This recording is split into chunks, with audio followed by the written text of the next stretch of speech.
Hello po mga kababayan, ito po yung aming farm dito sa Korea. Mag-harvest po kami ng aming peanut ngayong araw. Ayan po ang daming laman. Kung makikita nyo guys, yan yung paraan magtanim dito sa Korea ng mga mani. Mayroon din po side kaming tinaniman sa bundok. Medyo hindi maganda doon dahil kinain sila ng mga squirrel.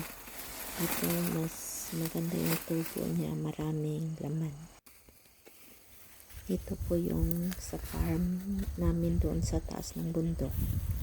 Hindi po siya maganda, kinain ng mga squirrel at saka yung usa. Kaya kaunti lang po yung nakuha naming mga laman ng peanut. Yan yung aking napakasipag na biyanan. Nagtulong po sa pag-harvest.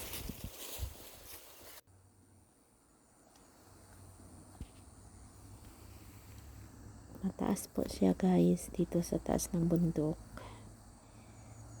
Tanim, ayan makikita natin sa baba, yung palayan, yung highway. In fairness, maganda dito sa taas, mahangin. Malamig ang simoy ng hangin. Maraming salamat po sa pagsubaybay. See you again. God bless you all.